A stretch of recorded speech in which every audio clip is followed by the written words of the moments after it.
All right. Okay. So I'm Ryan. I am a third year family medicine resident at Greater Lawrence. I have one of my co-residents also on. I'll let her introduce herself. So my name is Samana. I am also a resident at Greater Lawrence Family Medicine Residency, and I'm a fourth year. Great. So with everything coming up, sorry, I'm getting feedback. Are you guys hearing me clearly? Yes, we can hear you. So with the national conference coming up, I thought that it would be a good time to really, I know from our last conversation that we had, people had lots of questions about how to kind of approach national conference and questions about creating a residency list. So, and speaking with Carmen, we're kind of going to try to do basically a series to kind of help walk you all through the process. So this will be the first of the series. Well, the second. We talked about the application process a few weeks ago. But this is specifically targeted towards the national conference, how to approach that, and creating your residency list, okay? And it's going to be different for everyone. And I just kind of wanted to get a show. You could put maybe in the chat how many people are actually going to conference.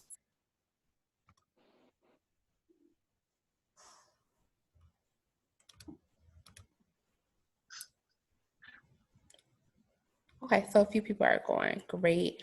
And so as you all know, it's gonna be a little different, but they are still gonna have the expo and it's supposed to be still set up like booths. And so you'll still be, able to connect with different residency programs that you're interested in.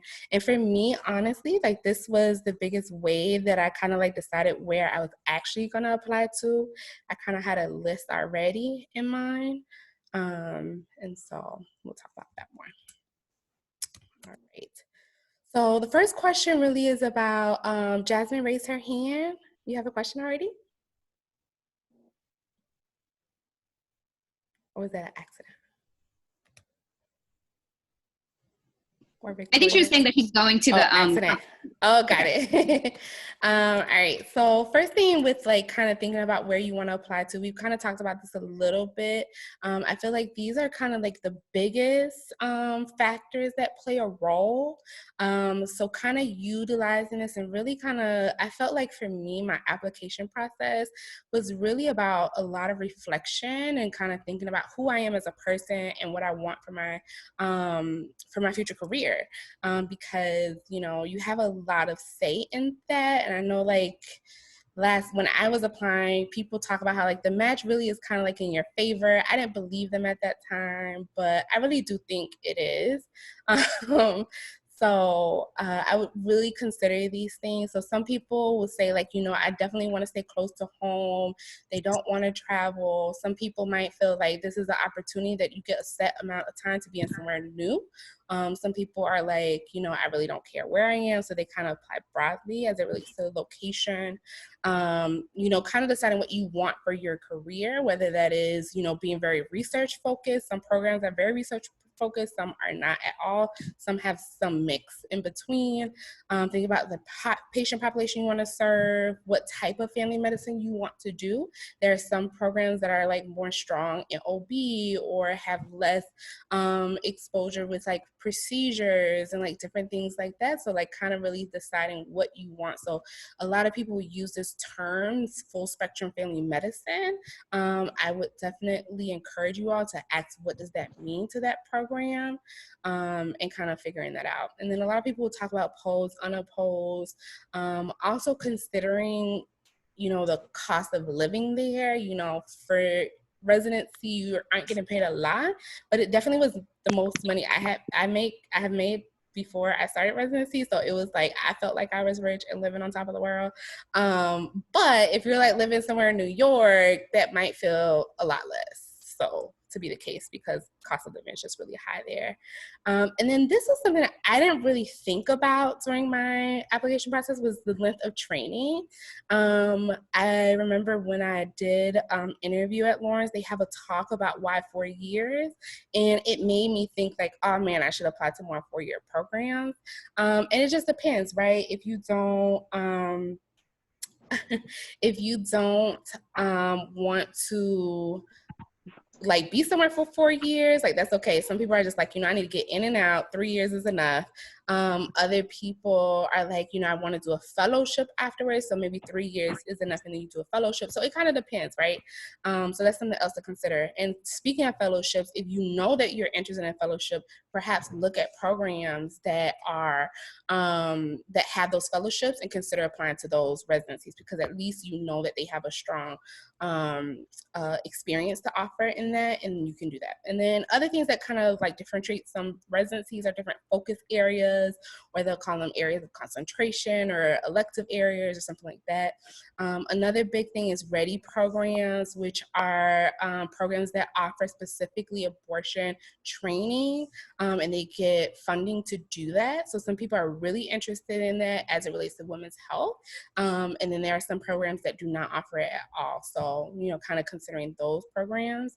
And then also like inpatient heavy or not, family medicine has, different implications. So there are some family medicine doctors that are just internists or hospitalists, and they work only in the hospital. Some people do a hybrid of working in the hospital and in the office. Some people just work in the office.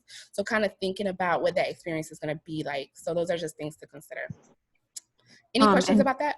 And just, sorry, just to add on a couple things to that, just in terms of, I don't know, like what everyone's like background is in terms of like knowing like what kind of fellowships you can go into from family medicine. And just to briefly touch on that, people go into geriatrics, sports med, you can do addiction medicine, adolescent medicine. So if you're thinking about like, those particular fellowships, like that's just something to have in the back of your mind.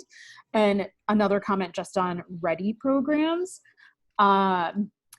If you are interested in abortion training and residency, even if they have a READY program, I would very much ask what kind of numbers they get, because even if they're a READY program, you might still not get like enough procedures to actually be able to do anything with that when you leave residency. So that's something else for you to think about. And one last thing that I really focused on when I was applying was emphasis on community medicine, because that was something that I thought was really important. And that was just, I don't think maybe it's as important as some of these other things that Ryan outlined, but that was something that I focused on. So I think also, if you think of any other things that are super important to you, making sure you're asking programs about that. Yeah, and what I would say is like being specific in your questions. I think another question that I really asked about was particularly during the expo, but also during interviews. And we'll probably have a different session about interviews, but being specific in your answers, because they can tell you something, but it may not be enough. So like one area that I was told by a mentor was like, pediatrics is sometimes low at certain programs. So asking like how many, what's the average pediatric patient on a residence panel? Or if you are interested in something in particularly, like when I went on an interview trail, I asked about community engagement, and that meant something very different than I think what programs are required to do for like community medicine to satisfy like requirements. And their answer was not satisfactory to what I I consider community medicine. So being very specific about those answers and not being afraid to ask those questions. Any other questions about that? All right. I have a question. You mentioned asking about the numbers of pediatric patients that are on residence panels. Is there a place that we can go to make comparisons about like how many pediatric patients are typical, or how many maybe OB patients are typical? Yeah, no. So there aren't, as far as I know, there aren't like explicit numbers because it varies from resident to resident, and then it varies from program, but it's not posted anywhere. When I was kind of doing this process, and I'll kind of show you my Excel sheet that I created leading up to this, but I looked to see how many rotations they had in each. And then when I like met some of them, like if I like looked at some programs, I was like, oh, well, like you only have like maybe one rotation, whereas this other program maybe has like 3. Like what does numbers look like? How does that affect numbers, because you might be going like, and it depends, because some programs, like, you know, at our program, we are only at one hospital, one clinic, and our clinic has multiple sites. But there are other family medicine residencies where they rotate between 3 or 4 different hospitals. So that's like something also to consider. So for instance, if they do OB at a very like high, like a very productive like OB center at a particular hospital where they have like 100 births, you know, per month or something like that, 1 month might be enough. Versus if you go somewhere else and it's 3 months, but the volume is really low. So you kind of just have to ask them personally and see what they tell you. Especially like the program directors, they should know, because they have to report to GME about, you know, numbers, average of numbers. And you should know that right now for family medicine, there is not a minimum for OB. It used to be, but there no longer is. So it is very much program dependent about what they make their number requirement. Thank you. Yeah. Any other questions? Just to follow up on that question, do you know some of like the averages? Like what would be kind of like on the high end and what would be on the low end? So before, the low end requirement was 40. And it also depends whether you're saying C-sections or vaginal births. So when you say OB, you have to kind of differentiate also. Are you talking about C-sections or are you talking about vaginal births, which are very different? And some places generally have higher C-section rates. So that might be a different question to ask, is like, hey, what's the C-section rate at this hospital? Because that might give you some insight to how many vaginal births that you may be able to get. But the minimum used to be 40. However, there were programs, and I interviewed at a program where they just flat out told me, if you want to do OB, like, don't come here. Like, the average is 8. But some places it's 40. I know at our program is more close to 80. So it is very variable. So I feel like from my experience, programs were honest about that. Specifically, the residents are very honest about that. If they feel like they don't get enough OB, they told me. And then if others were like, we have a lot of OB here, sometimes it's like overwhelming. But it's just based on location, if it's a rural location. So they, you know, some rural locations might have more births because it's the only place in a, you know, XY vicinity. It really, really depends on the program. Thank you. No problem. Any other questions? All right.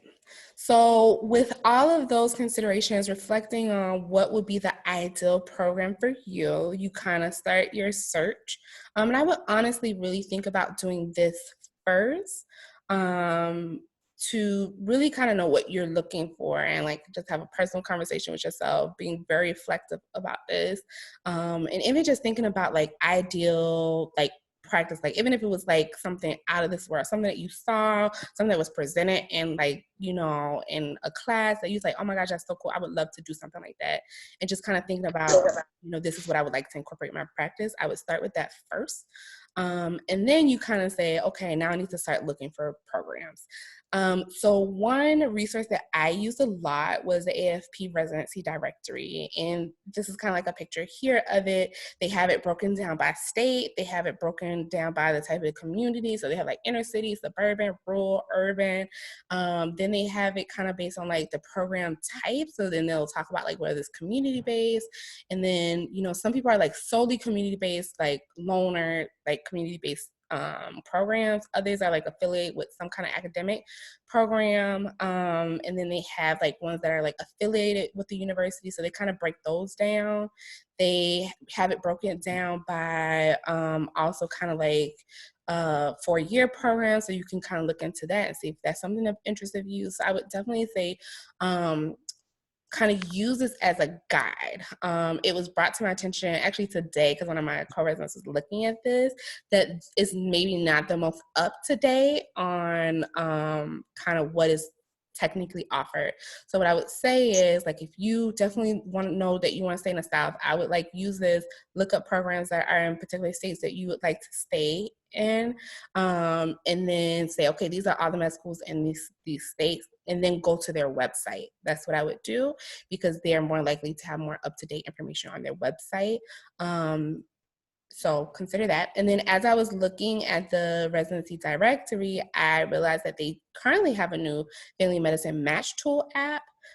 So I haven't downloaded it. I don't know what that's like. I don't think that exists just a few years ago when I applied. So it seems like it's supposed to not just be about like figuring out what residency, but also kind of walk you through the whole process of applying. So I would definitely say check that out and see if that might be a tool. And then, as I mentioned again, I used Residency Expo, and I only went to a few sessions for during national conference, but when I had some of the sessions that I did go to, I was like, oh man, that program is really cool. And I was like, let me go check out their table. So that might be another way to kind of figure out, go to sessions that you're interested in, and if they are presented by programs that you maybe weren't considering going to visit them and adding them to the list to consider.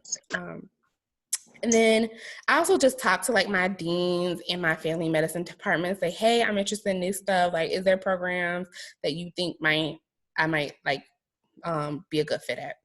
And then if you do find like physicians or residents that are doing the things that you would love to do in your career, ask them, even if it's at Expo. Honestly, I've had a few people that I was just like, we have very similar interests. Like, is there any other programs that you consider that you felt like had similar offerings to what I wanted? I think somebody's not muted.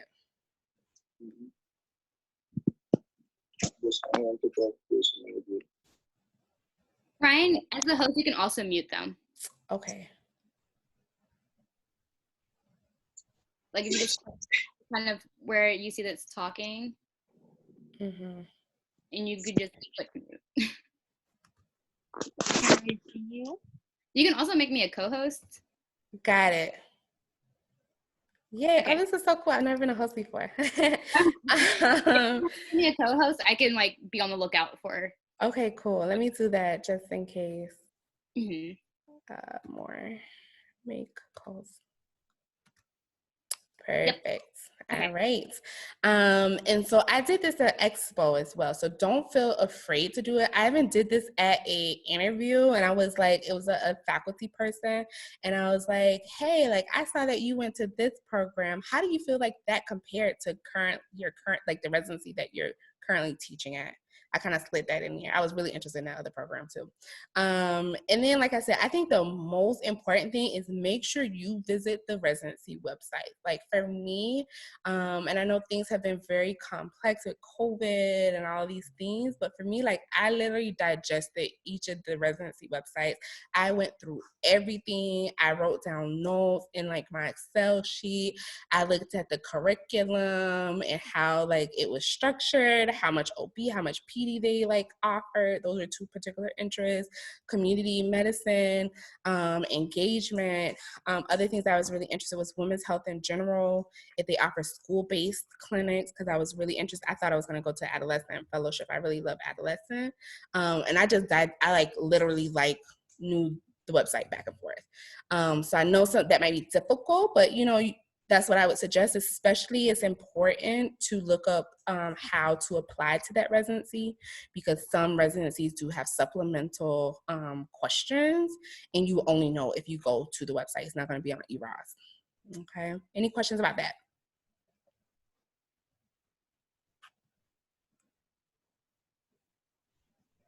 All right.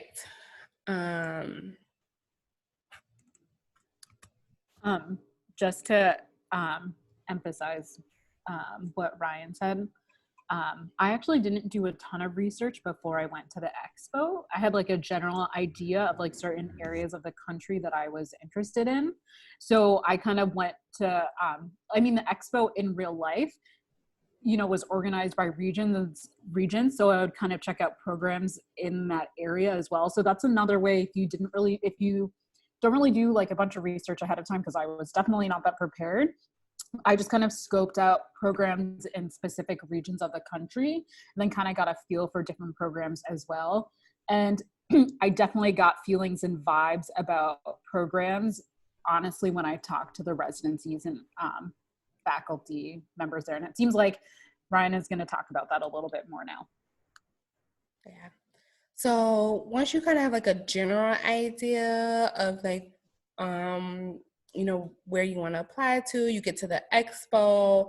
Like I said, have a plan. So Sumina's plan was not as detailed as my plan. I'm very much a planner. But she was like, I know that I'm gonna go to, I don't know, where were you considering, Sumina? So I think I was thinking Northeast, Seattle, and Colorado. And so those were kind of the areas and California. So those were the areas that I kind of focused in on at Expo. And there were a couple names that I'd kind of heard from talking to people before. So I checked out those places and then I just kind of meandered around. Yeah, definitely not as prepared and organized as Ryan. So, but having some plan is the important thing. Kind of knowing like what you made. And I didn't like follow it to the T, you know, it's like, at least I need to like hit these ones. And the one advice I would say when you go to Expo, because it very much is like kind of like networking-esque, and some people ask like, well, how important is it? And I don't know how it's gonna work virtually, but I know in person we had our name tags, and on the back of them were like QR codes, and each table would scan our QR code, so they knew that we visited, and they were able to also like write little notes in them. So they pay attention. Like I feel like after Expo, there were a few places where the residencies like personally reached out and was able to recall like conversations that we had. So they do pay attention. So what I would say is maybe visit a few residencies that maybe you never heard of, maybe you were considering just because it's in the area that, you know, you're just kind of like trying to figure out, and kind of use those as practice. Talks or networking kind of things, and then visit the ones that you are on your list or the ones that you really want to are considering. So that would be one advice that I have for that. And then the next part is following up. And only if like you have like really good questions, like don't like necessarily email everyone and say, hey, it was nice to meet you. But if there are follow-up questions that you have, clarifications that you want, or say like, hey, you told me about this person that's in your residency, can you connect us? That type of thing. And then of course, if there are general questions, like as you go on and you find like, oh, like I didn't ask about that, feel free to email them. They're, for the most part, like all the programs are very responsive and willing to like give you information.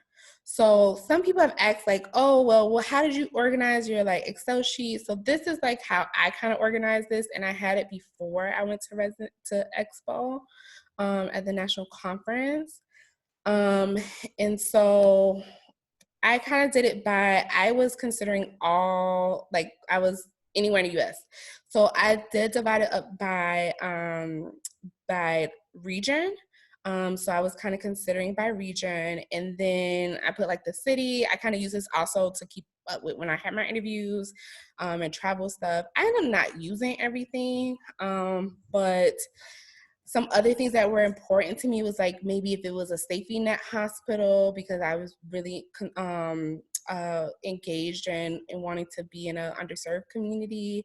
And then I was also considering ready programs. And then these were just other things. Like I said, pediatrics OB was something I was particularly concerned in. And then I also asked about like OB that was specifically taught by family medicine doctors. That was another thing. And then I thought I wanted to be a hospital at one point. So I was looking at ICU stuff, and then just to have the option to do rural, I'm not really interested in all that much. And then fellowships. And I just like kind of wrote notes about different stuff. And it was random. I didn't have an actual like kind of, method to my madness, but it was just like different things that I felt were unique or that they offered. And then if I had certain questions, I would put it like in the questions column. I put cons if there were cons. And then if I felt like there were people that I identified, I like put the people's name. And some of them I just put over here in the questions and I didn't necessarily put over there. So yeah. So that's kind of how I organized it. And then I later used it. And you can see at the bottom at the tab, there was a rank list. That's how I kind of use that. So that was that. Any questions about Expo or planning to it or afterwards? Questions to ask? Yeah, hold on. Okay, you can't. So when I just put it up, were you not able to see the Excel sheet? No. Okay. I think you have to switch screens. Yeah. Wait, to show us that. Okay, hold up. Let me go through it. So if you go to the share screen bottom, you can click which screen you want to show. Okay, great. All right, here. Okay, can you see it now? Yes. Okay, perfect. So I was saying that, I kind of divided up by region. I was considering all the regions, and then I did it by city. I kind of kept also track of my interviews here. If there were travel information, I don't think I really used this. And then just to kind of keep up with different things. And so I was kind of like, also, like I said, I had mentioned earlier, I was particularly interested in pediatrics and OB. And then the other question I really had was like if the OB was done by family med doctors. And then I just kind of wrote notes here, anything that like stuck out that I found that was interesting. It was kind of random. And then also I had like a fellowships tab here. And then questions that I might have had, any like things that I felt was like not, that was not a great thing. And then like people to know, or people that were doing really interesting things that I really like identified with. So yeah. So like for instance here, like this program, they had like 2 months on OB triaging. So I was like, okay, if you're in 2 months of OB triaging, do you not do births at that time? So I had a question of exactly how that worked.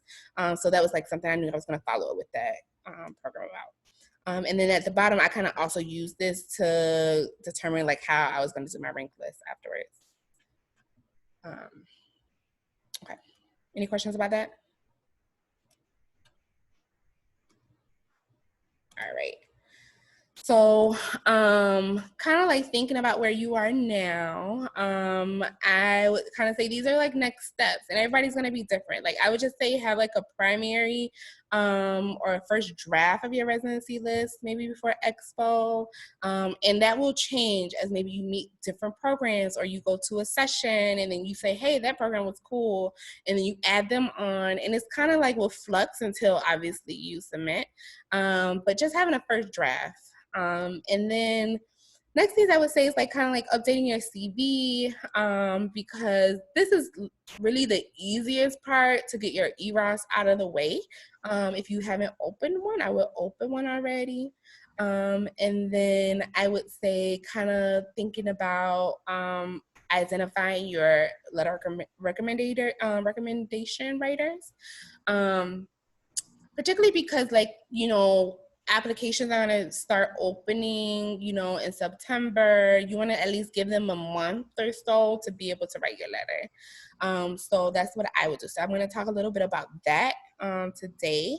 And then the personal statement, I will say, is a process. You're not going to be able to just sit down and write your personal statement.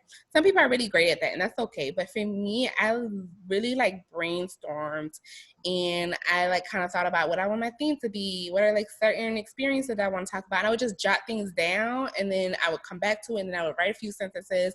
I would leave, I would come back. So it is a process, but I would just say start to kind of think about it and start to brainstorm. And are either of you doing? Okay, so Adrienne had the question of if either are doing NHSC loan forgiveness programs, and I am not, and it did not affect my residency search because you can always do it afterwards, and there are also other programs that you can do after residency and apply for them as well. I am a National Health Service Corps scholar, so that's probably one of the reasons why I didn't really think about it. And I didn't even think about it in the sense of like, well, what is the residency I might want to stay at? I just kind of really thought about, for me, residency is going to be this like short amount of time where I need to become the best doctor that I want to be, and I need to develop the skills that I, want to have before I graduate. And that was another thing I will also say, considering in your search, is being very thoughtful about what are skills that I feel like I need in residency versus doing after residency. Because once you kind of start to see different programs, like, oh my gosh, this is cool, this is cool, this is great, this is great. You want to do all of it, right? But you can't do all of it. And so really deciding about like, this is like things that I'm not willing to compromise on. And the other stuff, while it may be cool, I feel that I can develop this after residency through like CME or maybe through a fellowship or whatever the case may be.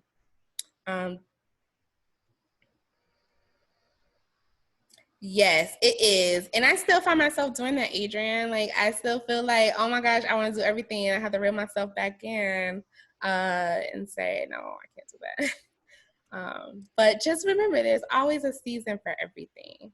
And then also, I would say a great tool to utilize is the AAFP Strolling Through the Match. And they literally walk you through the whole step, give you advice. They have examples and like all of that.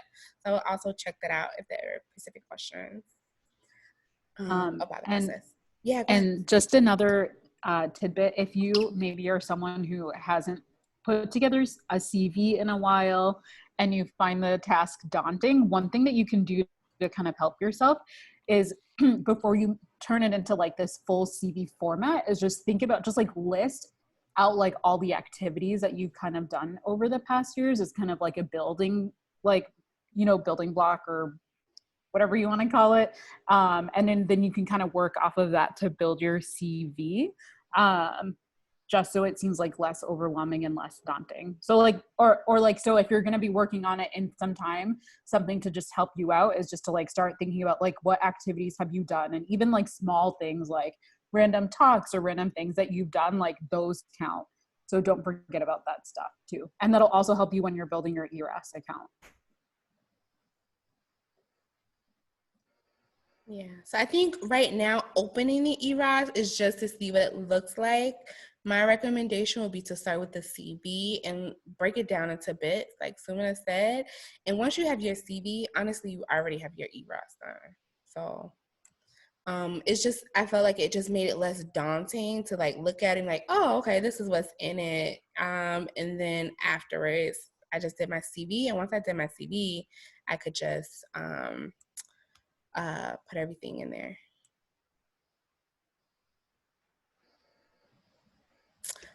So Melissa had the question about how to go about finding family medicine programs that are OB heavy. And so I would start with the AAFP directory, and they kind of tell you like how many months of OB that each program has. And then what I would say is from there, going to visit the residency website. And then once you visit a residency website, asking whether that's through the expo or emailing, if you can't go to the expo, asking them what's the average residency numbers for OB or vaginal deliveries is what I would say. The other thing I haven't mentioned about OB is there are certain family medicine programs that do C-sections. So some people are really interested in doing that, and there are programs that have fellowships in it, but then there are programs that kind of incorporate it within the residency or have areas of concentrations in it, and you can do it within the residency. So do differentiate between vaginal versus C-section deliveries.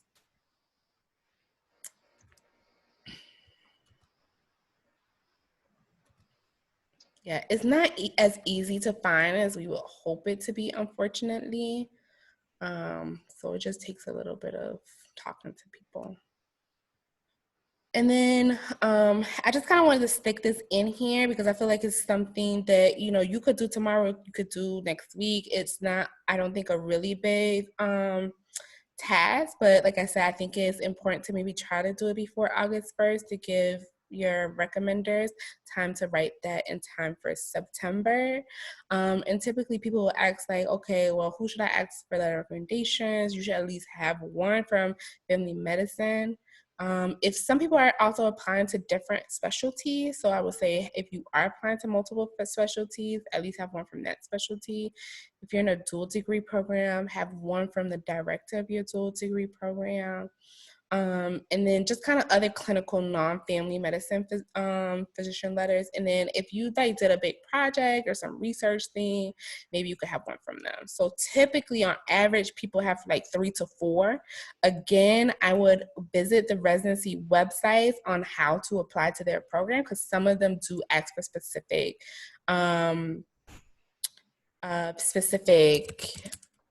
sorry.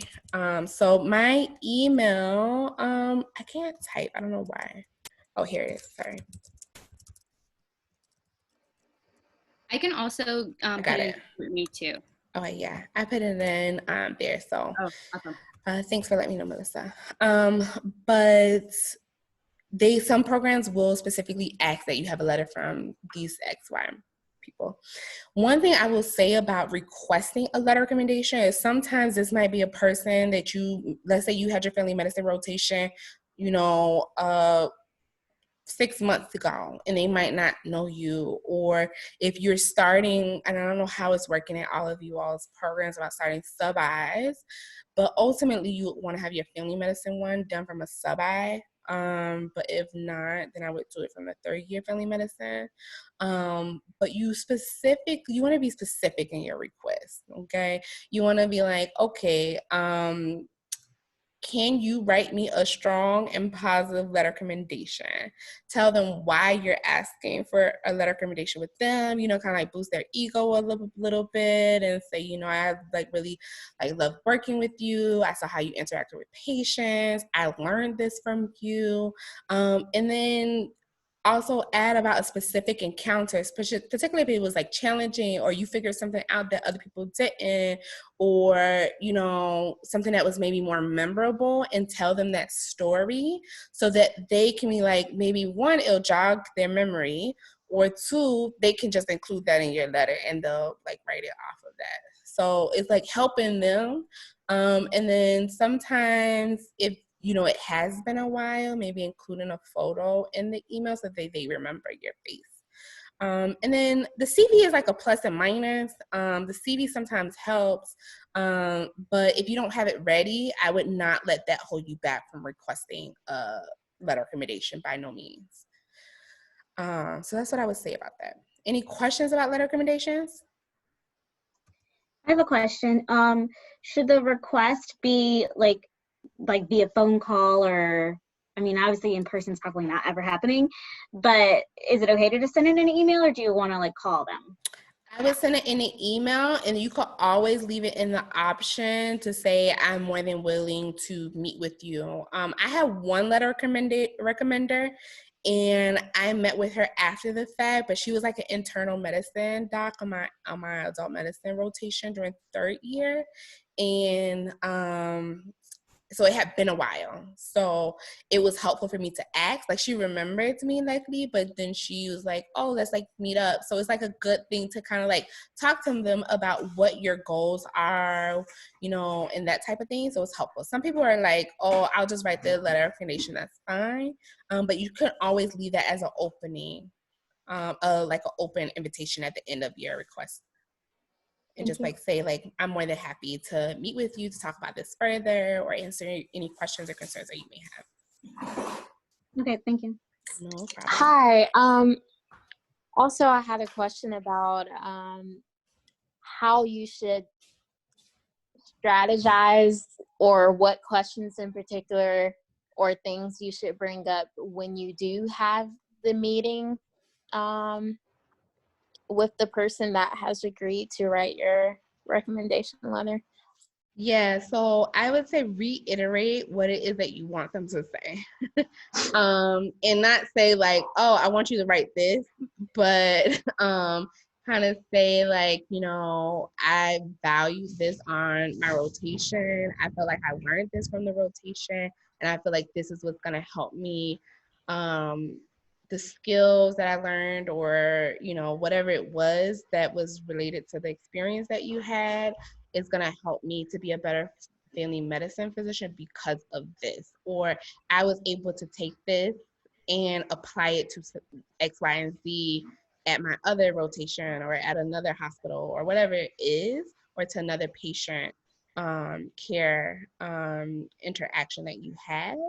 And then just in general, like just having a conversation about what your goals are, your career goals, because sometimes they'll include that in there. And then sometimes they will explicitly ask you about things that might be on your CV.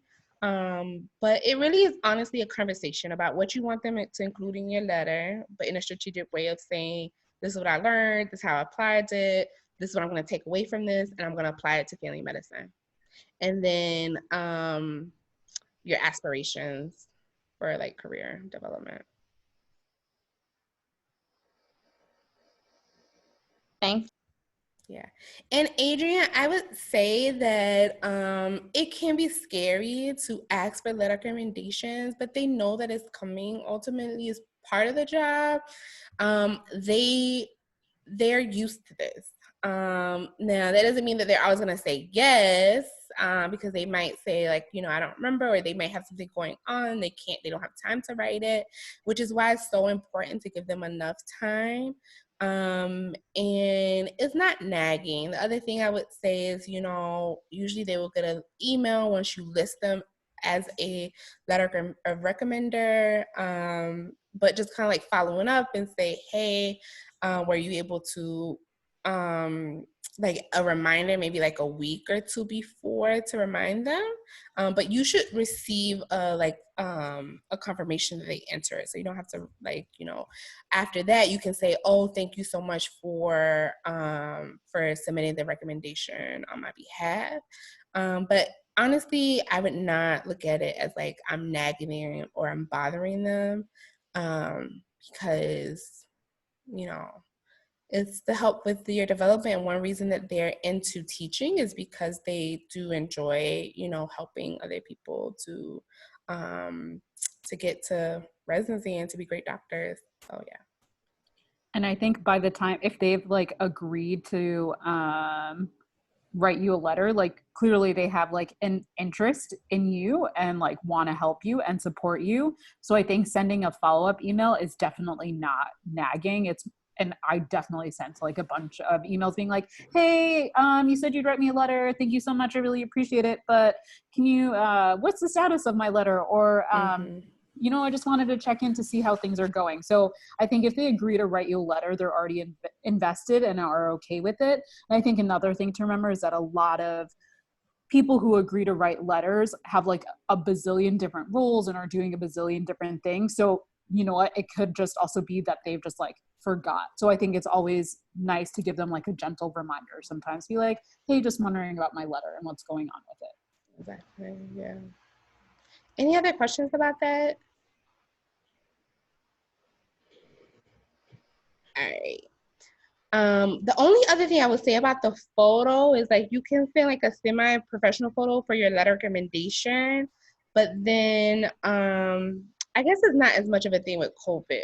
But if you're like looking to go somewhere to do a professional picture that is, social distancing and doing all of the safety precautions, I would look on Groupon first to just get something on a low. That's what I did. I looked on Groupon and got some cheap photos at JCPenney's or somewhere. I think it was Sears. I don't know. But that's what I would do.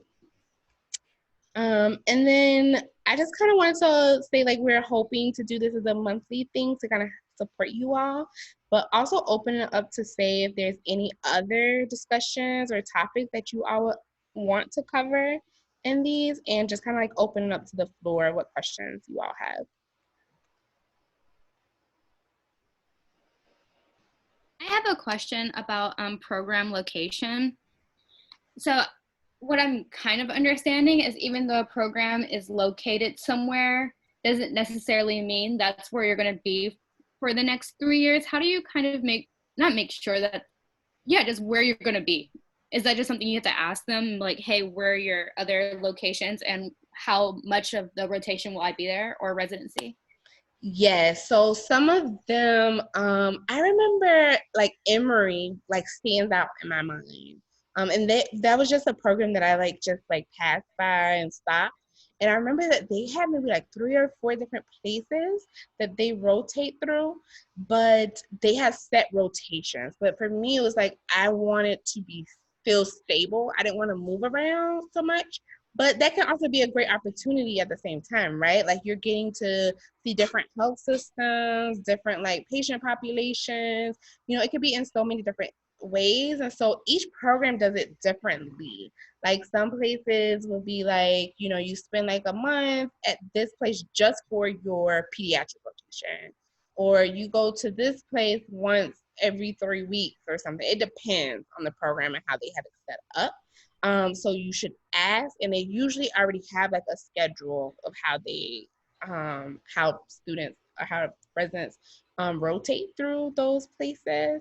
Then there are other programs where it's like, you know, you are part of this program, but your patient panel is based at different clinics.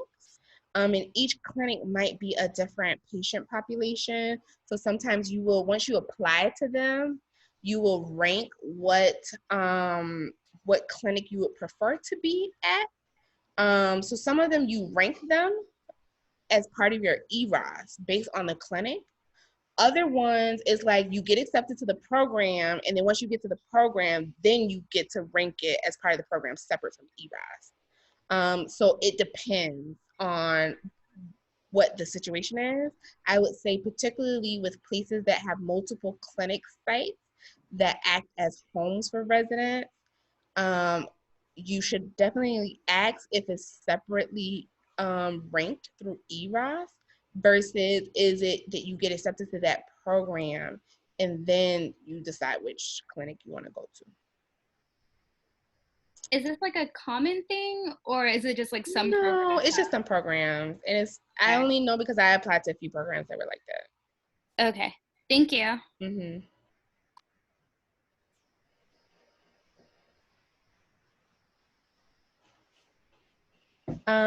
So Jasmine had the question of programs that were maybe more experienced with procedures and C-sections as well as like vaginal deliveries.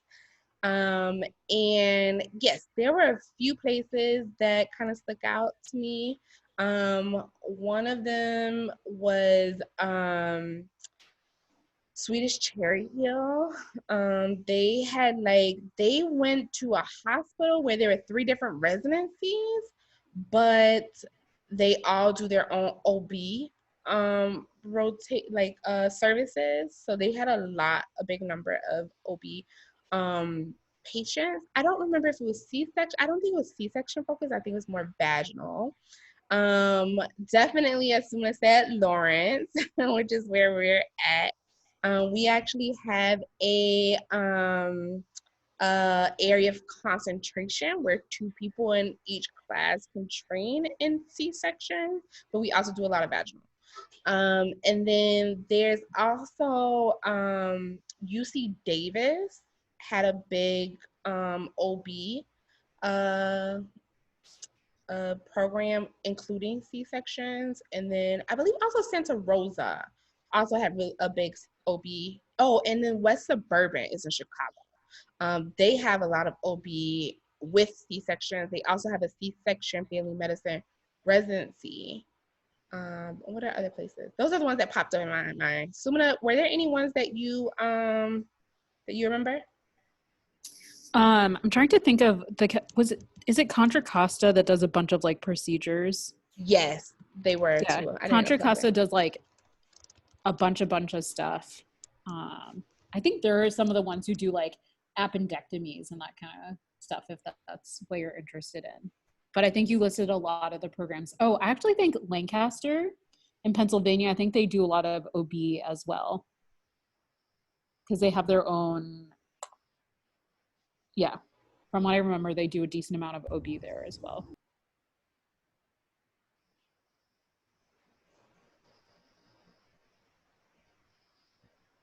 Oh, it's Contra Costa. Oh, thanks. Yeah. And Melissa, yes, I can type them in the message for you. Okay. Nice to meet you, Brianna. And Adrienne had a good question. Are there questions you asked or wish you would have asked that you think would help reveal the culture of programs? Not being able to interact with people face-to-face at interviews to see if things like operating without a big chunk of information. Yeah. So Simona, you want to start with that? In terms of questions that help reveal the culture of the program, yeah, Mm-hmm. I think as I like kind of touched on before, something that was really important to me was community medicine. And I guess this kind of touches on the culture part. Maybe it doesn't. Okay, never mind. Well, I will get back to the community medicine stuff. But I think in terms of like figuring out the culture of the program, I honestly got a lot of the vibes of what the people were like, what the vibes of the program were like, really when I visited there. And you got to see how the residents interacted with one another. How do they interact with their attendings? I think that was one piece that was really helpful. But I guess if you're more thinking about like questions ahead of time, you can ask about like, do residents hang out outside of work? I'm trying to think of like other things that I asked. Or like you can ask residents, like, what do they do in their downtime? What do they do for, I don't know, fun? Another thing to think about is what kind of wellness things are in place at specific residency programs. Like our residency program, we have intern year, we have support group once a week. And support group is basically kind of like a group therapy session where everyone kind of goes around and talks about, what's going on, how was their week. So I think those are different questions that you can kind of ask to get more of a feel of the program, to see if, if it's like, a very, an approachable, caring environment versus one that might be like more toxic. Brian, I don't know if you have anything else to add.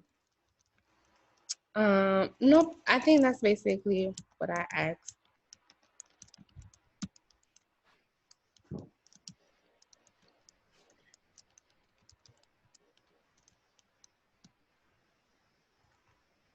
And then Jasmine, can you clarify your question? Are any of you remember close to the South? I don't understand the question exactly. OB programs, I think. Oh, yeah. I wasn't really. I remember the only one that I remember distinctly was University of Alabama. And I think it's because they're a little bit more rural. They do a little bit more like procedures. And I think they did some like vaginal births. I don't remember if they did C-section. That was one that stood out to me. I didn't interview there, but I think UNC also has a decent amount of OB from what I remember from other residents talking. So that might be another program to look at. Yeah, sorry. I didn't really look at the South because I don't know why. I only went to University of Miami because I'm from Florida.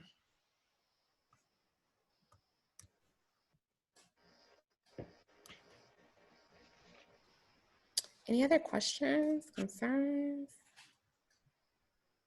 Hey, you. Eden, is that you? Hey. Full circle. And I think someone had asked about questions to ask when you, good questions to ask residency programs during interviews. And I'm sure Ryan will set something up later that's more geared towards that as you guys get closer to interviews. Yes.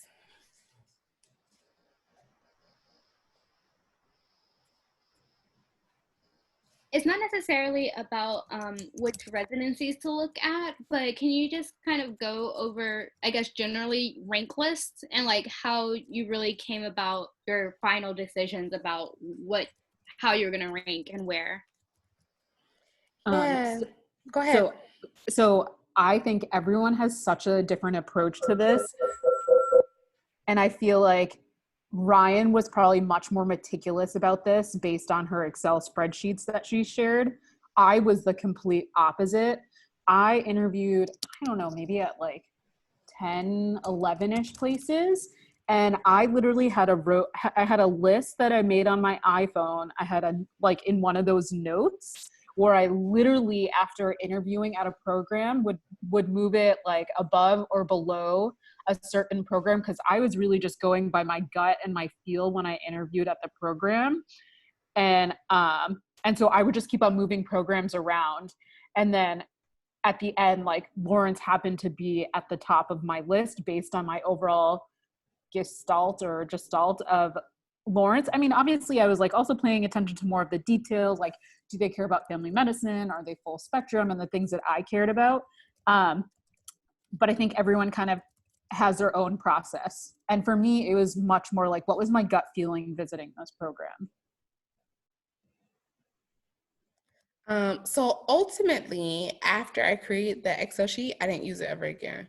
I think because I did the research and I used it initially in the beginning as a guide, I thought I had a rank list in my mind. And after I had like spoke to people at the expo, and with interviews, ultimately, I just wrote a lot of notes during the interview, thinking that I was going to put them in my Excel sheet, but I never did.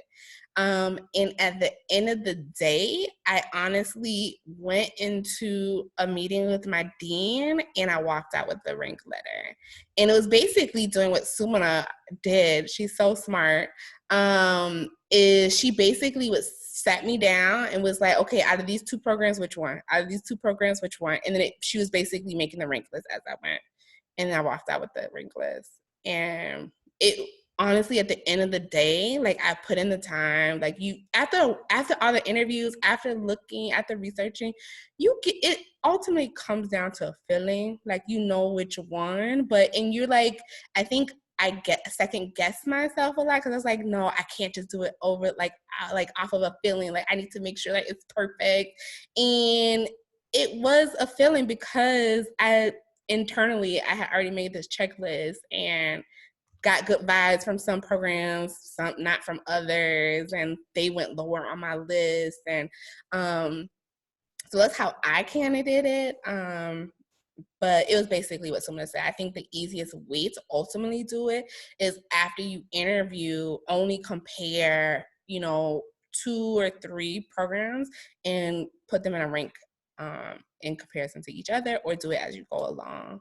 Like I said, everyone is very different. Some people really do use an Excel sheet throughout the whole process. And unfortunately, I did not.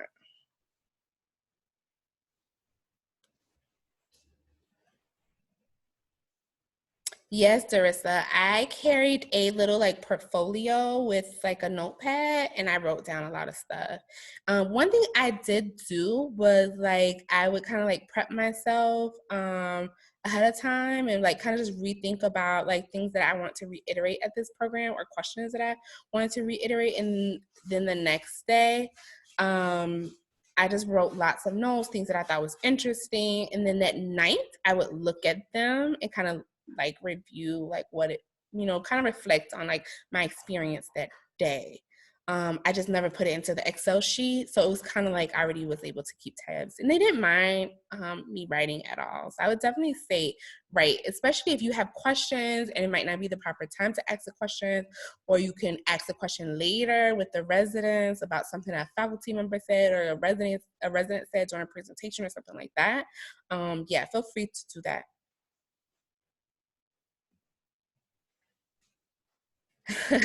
Yeah, Adrian, once we get to that part, it is a little daunting because you want to make sure it's perfect before you actually press enter. I have 2 more questions.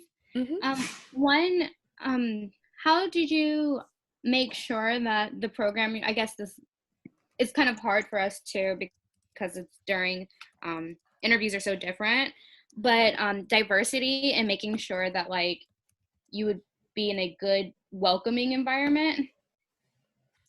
And then the other question is like asking about maternity leave and other general leaves, but without like setting off red flags. Mm-hmm. So, you want to answer either of those questions first? I think in terms of the diversity stuff, honestly, I feel like at this point you should just be able to ask questions about like what are they doing in terms of like increasing diversity in terms of their residents, in terms of their faculty. I think you should be able to ask what kind of anti-racism curriculum they have available, or are there things that they're working on.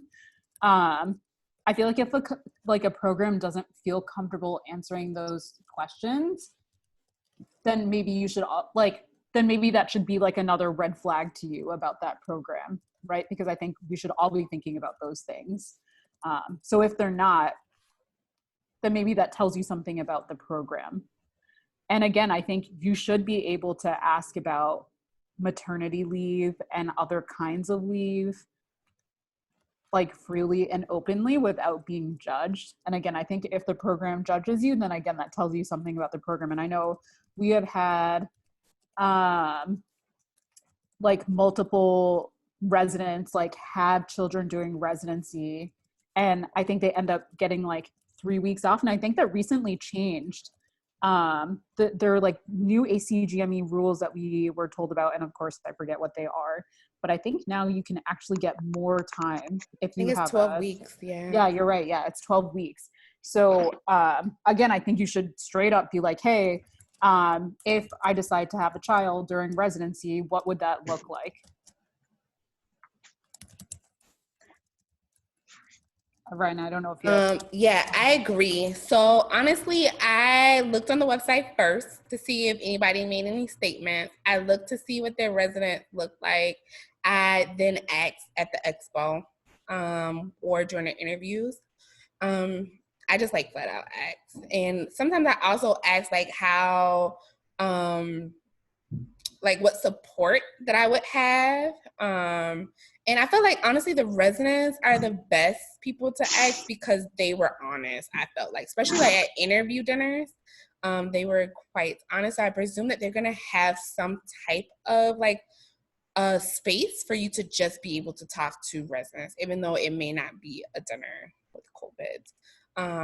And the other aspect of like, wanting to take maternity leave, I asked like how many people in the program have children. And there was one program that really stuck out to me because they brought all their kids to the dinner. And I was like, this is a program that's like really open because so many people have kids. And those were the two ways that I kind of gauged that question. At that time I didn't like ask flat out, but they're not supposed to discriminate against that either. That's against the law.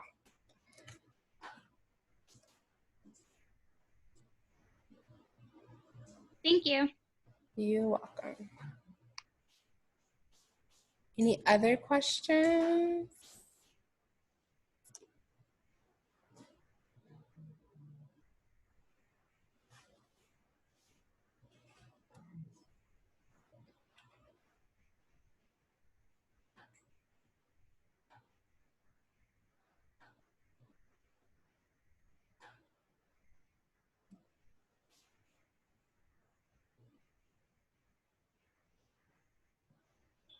I did just think of a question. Yeah, of course. That's why I'm waiting. I don't have a problem with silence. I'm not in a rush. Go ahead. Awesome interviewing skills. So when you guys chose Lawrence, what was your calculus for the fact that it's a 4-year program? Did that impact, like, was that in any way a cost that you counted, or you felt like, I guess, what was it that made it feel like spending the extra year in training was worth it? That's a good question. I say this as an old person.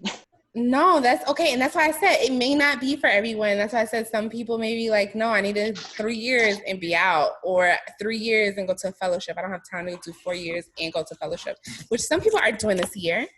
or that have just graduated fourth years. Well, no longer fourth year. They graduated this year and they went on to fellowships. And for me, I didn't really think about it being a 4-year program. Like, and I wish I had. Like, this is the only 4-year program I applied to, and it was because it was Lawrence. It was because of their mission. It was because of their innovation. It was because of the people. It was because of this was the type of family medicine that I wanted to practice, and I felt this is where I was going to be able to grow. And now looking back on it, I know that was the case because it is a 4-year program. So what I've since learned is that with a 4-year program, you just have so much more elective time to dedicate to just kind of like honing your craft and figuring out what it is that you want to do and working on different projects. Like, you know, we have project time, we have admin time, we have more elective time, like, but it's only because we're a 4-year program. Like, if we weren't, I feel like there's just less of it, right? We also spend a whole month as a chief resident. So like we are focused on the administrative aspects of medicine. So we go to the clinic meetings, we go and do more junior precepting and developing those skills. And that's because we're a 4-year program. And there are other programs that are incorporating that. It's just not as long of a period of time. Because, you know, it's hard to get everything done in 3 years. We have areas of concentration, and we start that during our 3rd year. Ultimately, you have 2 years to hone that craft. So I wish I had considered more 4-year programs. For me, I didn't look at it like, oh my gosh, it's gonna be an extra year. For me, it was like, I'm gonna be able to do all these things, graduate, and feel like I am competent enough to do all of these things. And it was just the environment, honestly. I came to Lawrence for so many different reasons. And that would probably be a different conversation, but I just felt like it was the best fit for me. But like I said, that's not for everyone, right? Some people really do have families and they're like, you know, I need to make attendant money sooner than later. Or, you know, that for my well-being, I can't continue to be in school for an extra year, or, you know, whatever the case it may be. Though residency is very, very different from med schools. I wouldn't look at it that way. But for some people, it is that way for them. So I don't know. I hope that answered your question. Samantha, do you have any other questions? Oh, also anything to add to that? Ashley, yes.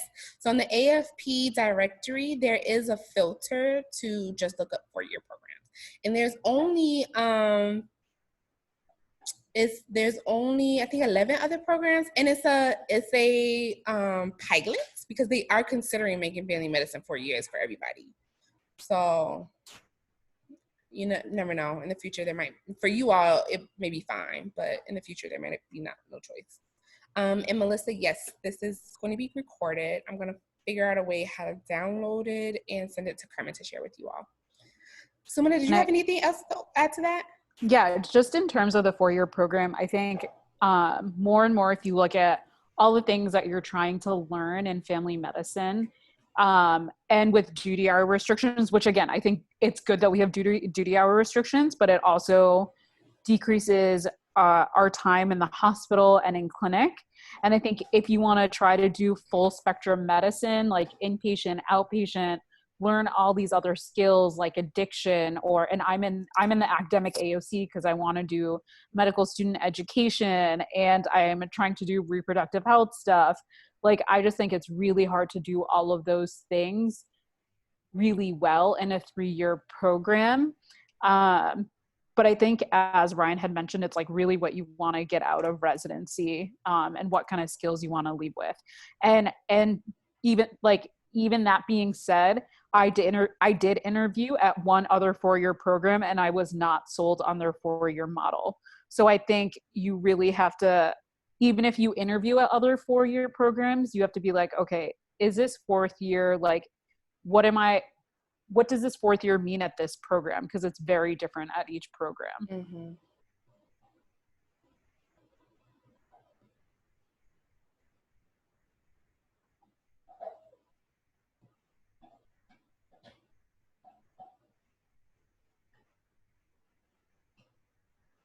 Any other questions?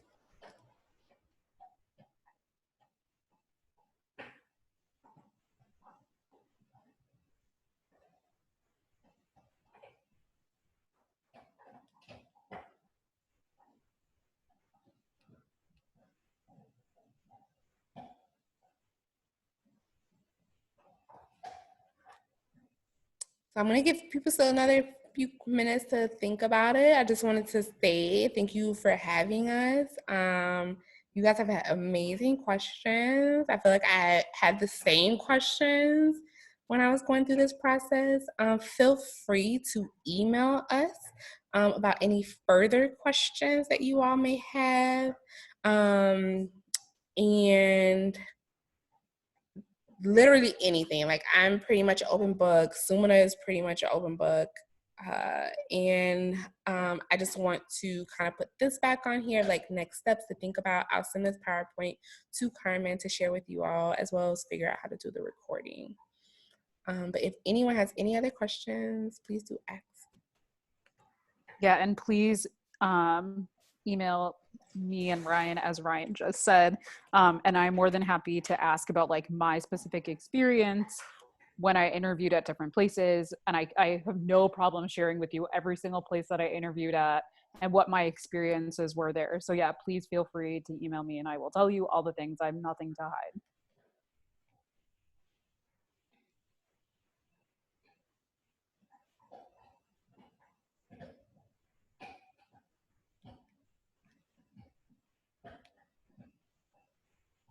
All right, I'll give you guys another minute before we go ahead and close off. If you guys have any more questions. Yes, so Elisa or Alyssa would like us to talk a little bit about more of other places that we interviewed at.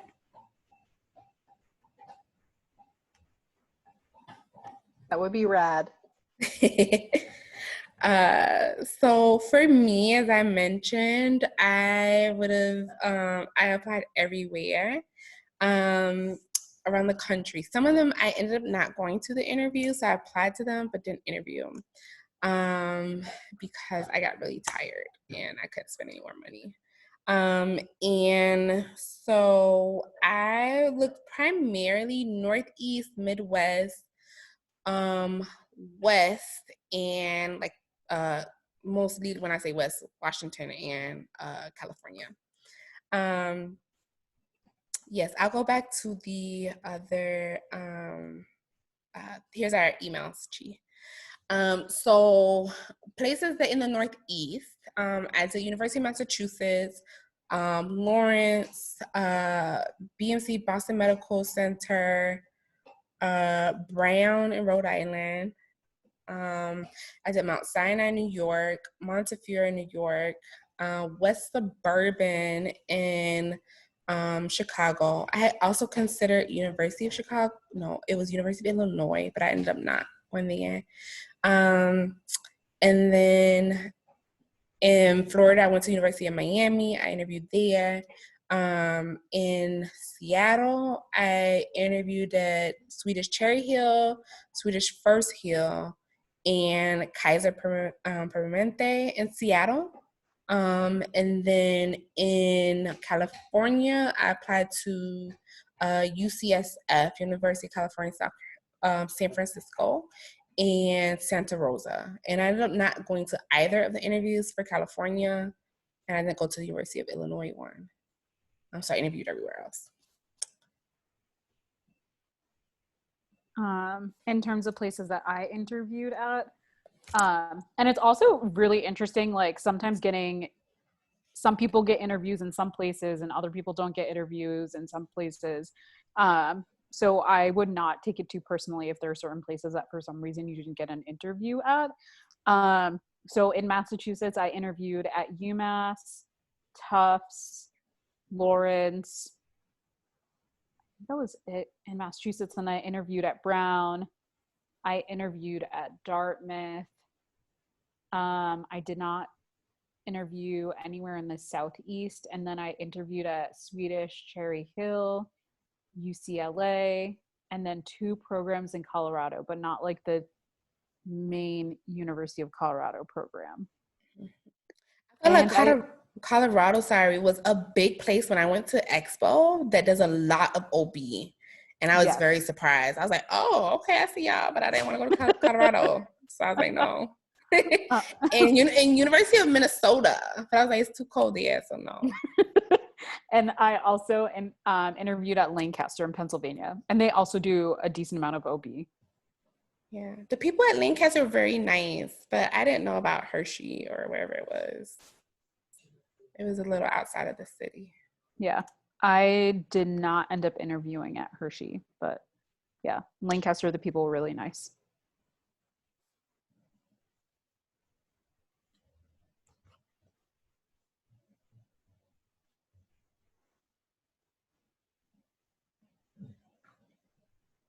Any other questions?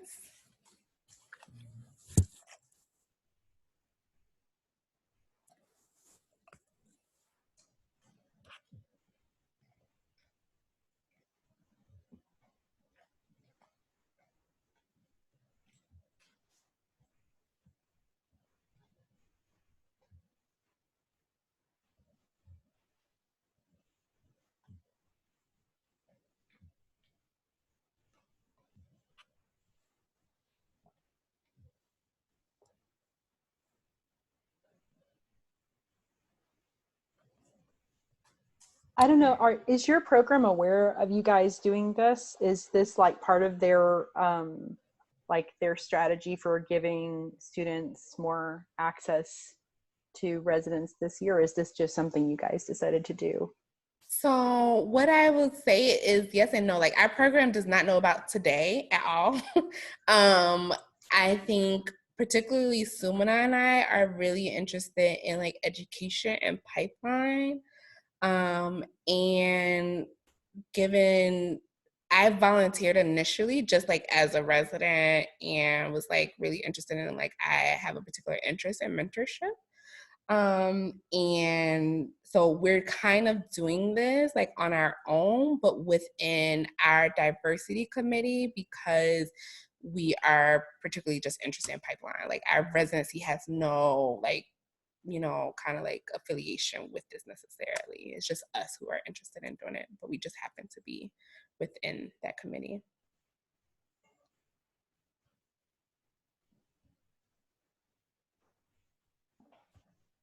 This is super helpful. So they don't even know what they're getting from you guys. Yes. Hopefully, like our program director did talk to you all, I think, to a group of people a few weeks ago. And I was just telling her about like, oh, I like talk with these amazing med students. I think it was like, I don't know, a few months ago. I don't remember the first one, Carmen. But and I was like, they're like so like bright-eyed, they're so engaged. I was like, this is amazing. Like, I would love to work with them. And so I was just telling her about it. And then she's like, oh, like, do you want me to talk with them? I was like, yeah, sure. So she like talked a few weeks ago. And so she's like really open to it. And a lot of the faculty members are like really open. Like, they like to share. They're teachers at heart, right? And so they're supportive of it, but ultimately it turns out to be like a resident driven thing, right? So yeah, that's a good question. That's why we didn't put anything like related to Lawrence on it. Other than our I just emails. want to say that we are so thankful for just kind of how this has grown, and that you did talk to your program director and other people have been interested, and it's been very, very helpful, and we're so appreciative of it. Like, especially during this time when I think everybody's anxiety is sky high about applying to residency and how that's going to look this cycle. So just seriously, we really do appreciate this. Of course, it's our pleasure, really. And I am so aware of like, support differs from school to school, and particularly for people of color and what that looks like. And I felt like when I was going through the process, I was just very fortunate that as someone that was going to family medicine, they basically did these monthly like dinners together and walked us through the process. And I remember people that were going to other specialties feeling just as lost. And yeah, so I was very appreciative of having that support and to know that that is not necessarily being done at other med schools, whether it was COVID or not. And then adding that extra it's like, factor into it. It really is our pleasure. We really do enjoy doing this. So I'm glad that you all find it helpful. And I'm also going to put a plug in. I know that Carmen maybe just sent out the Menti things. I think that would be beneficial for you. I haven't sent it out yet. Oh, okay. She will. She will send it out. And meeting. So like it's to kind of like help you all as we kind of go through the process, to maybe have one-on-one mentorship, or maybe to just have like someone review your personal statement or your CV and give you feedback. Because I think that's also important. And the other thing I will add about this is that I think it is really, important to get different perspectives. So, having maybe a mentor person that knows you really well, or even having your like family member read your personal statement, because they really know you, right? And say, hey, do you feel like you, this like paints me as the person that you know that I am, just to get different perspectives, because things will change and they will evolve.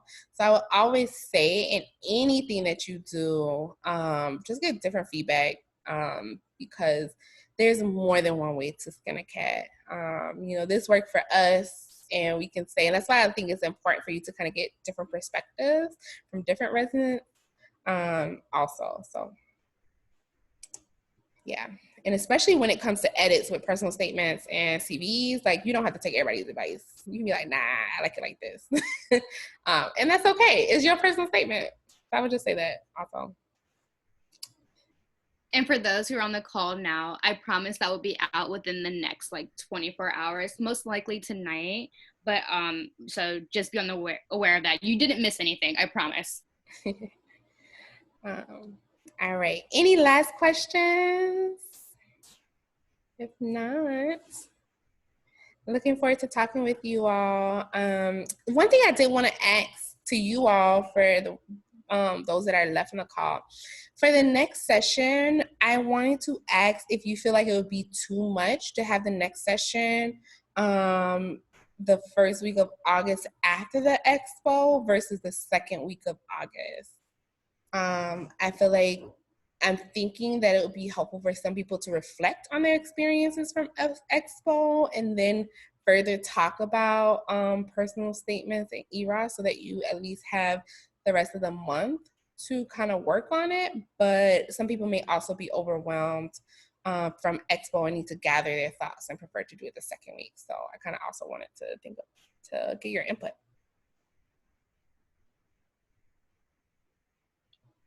Honestly, Dr. Walker, I think anytime that you're available and that you can go over this stuff, I think we can make arrangements. And like tonight, we can record it in case other people weren't able to make it. Okay. All right. It seems like a few people for a second week, so we can make that happen. All right. Even if it's not me, it could be some other of my co-residents also. All right, cool. All right, I'm going to close the thing out. It was a pleasure. I hope you guys have a great night. Have a great rest of your week. And like I said, reach out to us if you guys have any questions. Thank you again so much for Alrighty. Thank you, Dr. Seti, for coming and joining us today too. Thank you. Yes. Oh, yeah, no problem. You can call us by our first names. We're not that. Yeah, please call me Sumana. Sometimes when people say Dr. Seti, I'm like, who are you talking about? Well, it's recorded, and so I was like, well, very formal. Yeah, it's okay. Yeah, let's not mess up on the recording. It's totally fine. Please email me if you have any questions. Okay, thank you guys. Alrighty, take care. Bye.